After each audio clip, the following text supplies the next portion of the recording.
एकंदर अर्थसंकल्पाने महाराष्ट्रातल्या आणि भारतातल्या जनतेची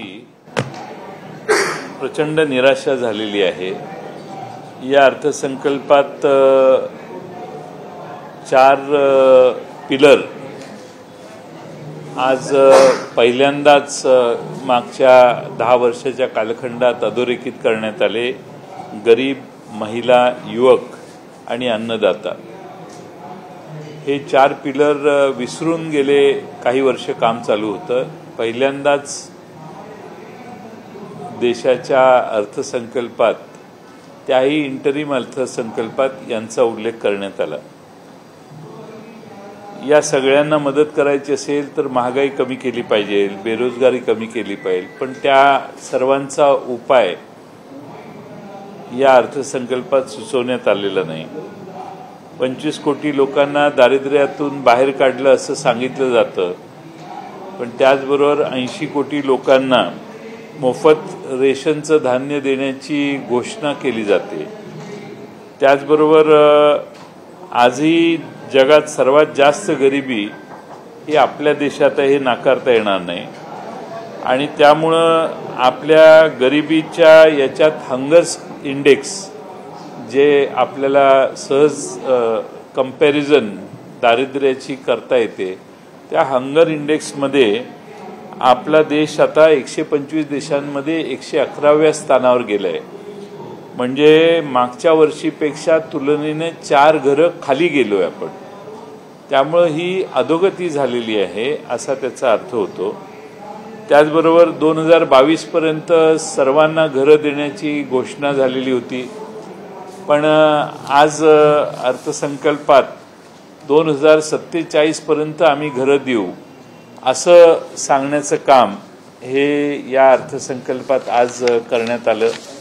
त्याचबरोबर शेतकऱ्यांचं उत्पन्न 2022 मध्ये दुप्पट होणार होतं, पण सोयाबीन, कपाशी, कांदा सगळ्याच शेतीच्या संदर्भात शेतकरी प्रचंड अडचणीत आलेला दिसतोय। त्याचं उत्पन्न वाढायच्या ऐवजी त्याच्यावरचं कर्ज वाढायला लागलेलं आहे। आणि एकीकडं महागाईला तो तोंड देतोय आणि दुसरीकडं हवामानाचा धोका जो आहे त्याला तो तोंड देतोय। त्या बाबतीत ठामपणाने ठोस अशी कोणतीही घोषणा या अर्थसंकल्पात झाली नाही। मध्यम वर्गाला पण या अर्थसंकल्पात काही मिळालं नाही। इन्कम टॅक्सचे स्लॅब्स आहे तसेच ठेवण्यात आले। आणि दुसरीकडं महागाईचा दबाव आहे आणि दुसऱ्या बाजूने त्या महागाईच्या बरोबर या देशात टॅक्स घेऊन देशातल्या जनतेची पिळवणूक देखील चालू आहे। आज जर GST कमी केला असता तर बराच मोठा आधार जनतेला मिळाला असता, महागाई देखील त्यामुळे कमी झाली असती। त्यामुळं एकंदरच या सगळ्या अर्थसंकल्पात जनतेच्या पदरात काही पडलंय असं मला दिसत नाही। एक मात्र झालेलं आहे की 2014 साली भ्रष्टाचाराच्या बाबतीत आपला देश 85व्या स्थानावर होता। आता ते स्थान आपलं घसरलं आणि आपण 93व्या स्थानावर गेलो। आज या सगळ्या प्रकारात जर बघितलं तर एकंदर प्रगतीच्या ऐवजी अधोगतीकडे आपली अर्थव्यवस्था गेलेली आहे। आपल्या देशावर 2014 पर्यंत 54 लाख कोटी रुपयाचं कर्ज होतं, आज ते 205 लाख कोटीवर गेले। म्हणजे 10 वर्षात 151 लाख कोटी रुपयाचं कर्ज अतिरिक्त, म्हणजे जे 75 वर्षाच्या कालखंडात झालं त्या 75 वर्षाच्या कालखंडानंतर आज तेव्हा 54 लाख कोटी कर्ज होतं, आज मात्र हे कर्ज 205 लाख कोटीपर्यंत गेले। आणि त्यात बऱ्याच मोठ्या उद्योगपतींची कर्जमाफीची देखील बोज असेल अशी माझी शंका आहे।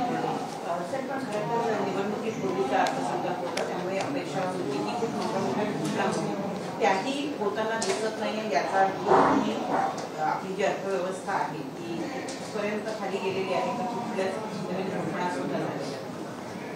कदाचित मला असं वाटतं की एवढ्या मोठ्या प्रमाणात IMFने पण मध्ये आपलं ऑब्झर्वेशन केलं, यापेक्षा अतिरिक्त बोजा जर सरकारने घेतला तर श्रीलंकेची सारखी आपली परिस्थिती होऊ शकेल काही कालांतराने, लगेच नाही, अशी शंका आंतरराष्ट्रीय मॉनिटरी फंड जो आहे त्यांनी देखील व्यक्त केलेली होती.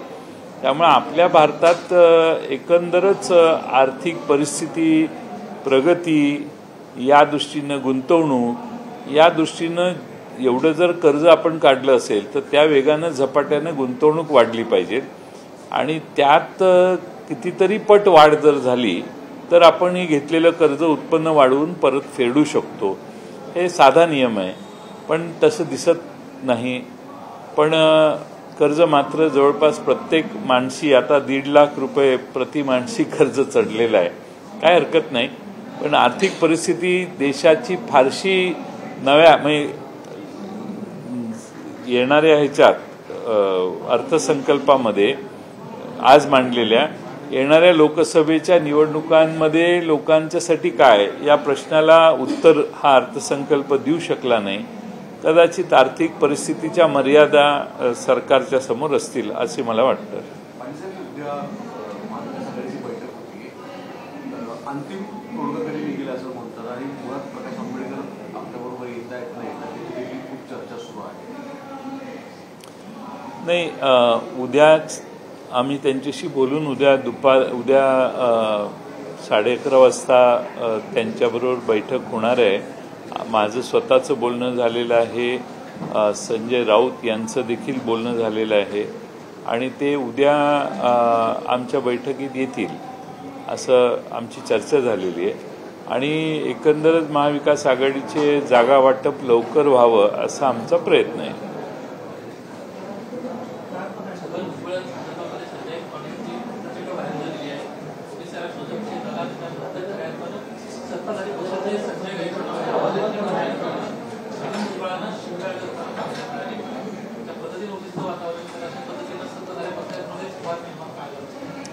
हे अत्यंत धक्कादायक आहे.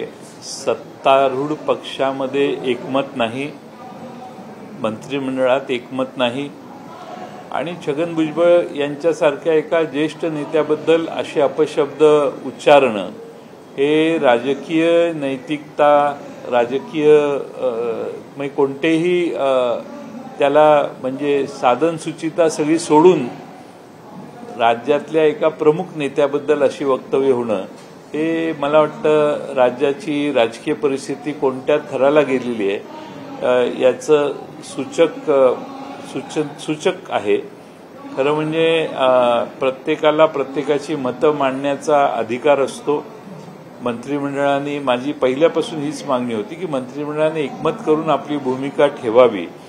मंत्रिमंडळातले मुख्यमंत्री जाऊन घोषणा करतात, त्यापेक्षा वेगळी भूमिका मंत्र्यांची असते आणि त्याच्या पलीकडे जाऊन त्या मंत्रिमंडळाला पाठिंबा देणारे मंत्री, आमदार हे प्रसारमाध्यमांच्या समोर मंत्र्यांचे बाबतीत अपशब्द वापरतात.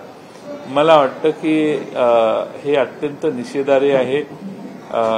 छगन भुजबळ साहेबांच्या सारखा एक ज्येष्ठ नेत्याला अशा स्वरूपाचे शब्द वापरू नये. विरोध असू शकतो, मतमतांतर असू शकतात, पण अशा स्वरूपाची भाषा ही योग्य आहे असं मला वाटत नाही.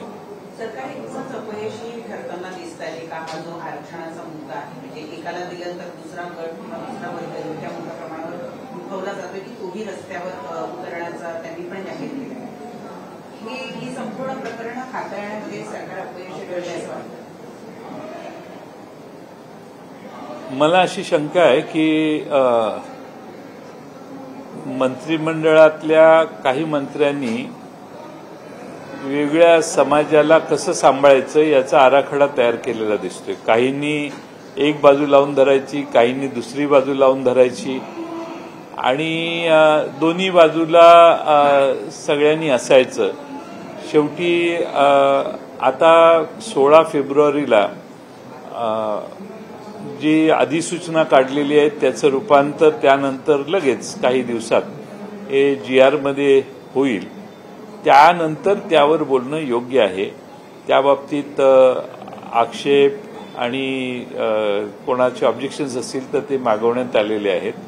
वेगवेगळी लोक समर्थनासाठी किंवा ऑब्जेक्शनसाठी त्यात बरीच माहिती भरून देत आहेत. सर्वेक्षण चालू आहे. ते सर्वेक्षण चालू आहे ते दुसऱ्या बाजूनं चालू आहे. त्यातले प्रश्न जर बघितले तर ते त्या बाबतीत वेगळी चर्चा करणं आवश्यक आहे. पण ठीक आहे, आता सर्वेक्षणही चालू आहे. त्यामुळं या आरक्षणाच्या बाबतीत आज बोलणं हे अतिघाईचं होईल.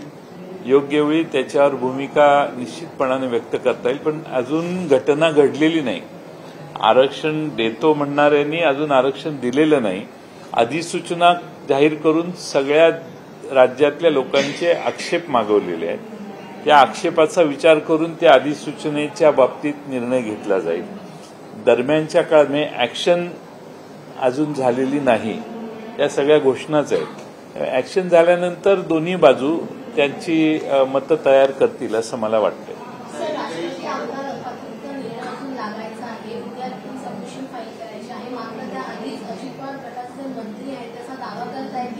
विजय जो आहे तो आमचा होणार आहे, निकाल आमच्या बाजूने लागणार असा दावा केला. निवडणूक आयोगाच्या समोर अशी एक केस चालू आहे. त्या बाबतीतही त्यांचा तोच दावा होता. आज विधानसभेचे अध्यक्ष आम्ही या क्षणापर्यंत मानतो की निरपेक्ष बुद्धीनं काम करतायत. त्यांना न्याय द्यायचा आहे. त्यांच्याविषयी आम्ही अशी आत्मविश्वासाची भावना की ते आमच्यासारखाच निकाल देतील असं आम्ही कधी म्हणत नाही. कारण न्याय देणाऱ्या व्यक्तीबद्दल अशी भूमिका घेणं योग्य नाही. पण सत्तारूढ पक्षाचे तुम्ही ज्यांचा उल्लेख केला त्यांना विधानसभेच्या अध्यक्षांच्याबद्दल एवढा आत्मविश्वास बाळगणं हे विधानसभेच्या अध्यक्षांना अडचणीचं ठरतंय.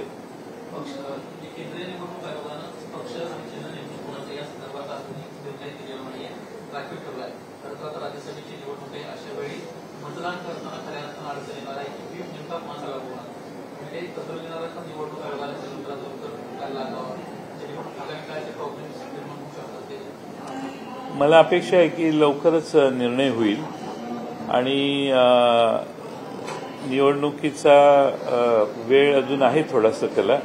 त्याच्या आधी हे दोन्ही निर्णय लागतील असे मला वाटतंय. जरा बाहेर थांबता का तुम्ही? जरा बाहेर थांबा ना. पत्रकार आहे का तुम्ही? आत आलंच पाहिजे असा आग्रह का? नंतर भेटतो मी सगळ्यांना.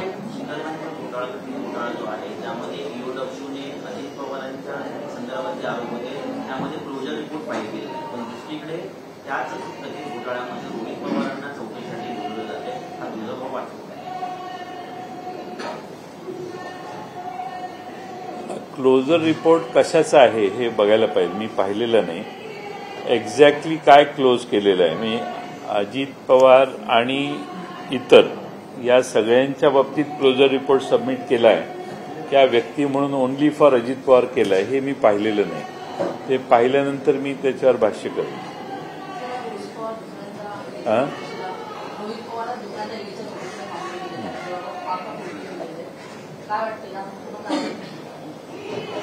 माहित नाही मला. असं ऐकलं, मला नक्की माहित नाही. पण त्यांना काही कागदपत्र उपलब्ध करून द्या म्हणून त्या दिवशी सांगितलं आणि कागदपत्र देण्यासाठी आज त्यांना बोलवलेलं होतं. आता सकाळ मगाशी दुपारी ते गेलेले आहेत. कागदपत्र देऊन ते परत येतील अशी आमची अपेक्षा आहे.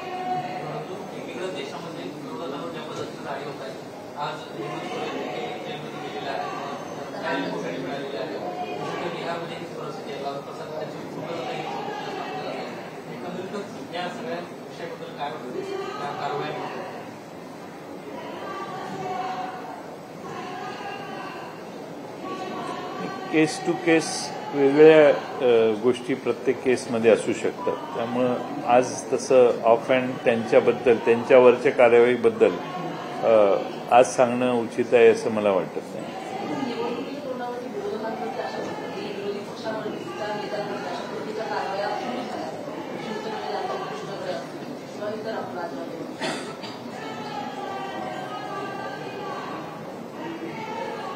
असं दिसतंय बऱ्याच ठिकाणी चालू आहे.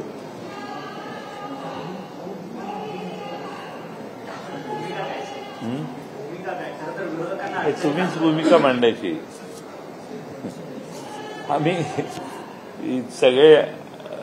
आम्ही रिसिव्हिंग एंडला आहे ना. तुम्हीच भूमिका लोकजागृती तुम्हीच करायची. कारण आता प्रत्येक केस वेगळी आहे, प्रत्येक केसमध्ये वेगळी आहे. आणि आता बिहारमध्ये एक कशाबद्दल केली, सोरेनबद्दल काय हे आहे. आता ह्या सगळ्या केसेस ज्या आहेत त्यात बघायचं आता काय होते.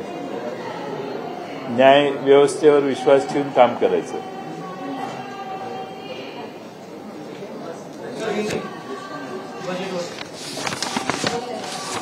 नहीं अभी बजट इतना लंबा नहीं बोल सकता हूं मैं हिंदी में.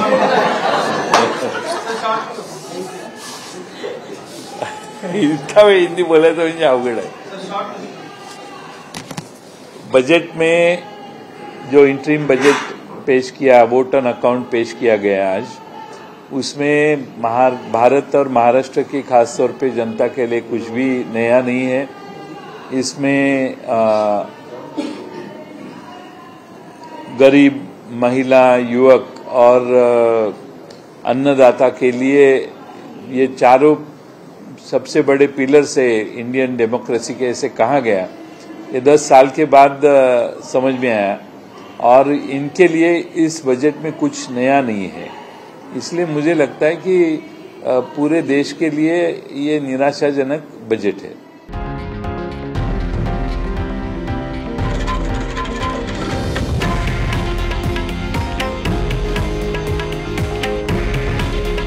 हे आहे देशातील नंबर 1 न्यूज नेटवर्क आणि आपण पाहत आहात TV9 मराठी. काळजी तुमची, हित महाराष्ट्राचं.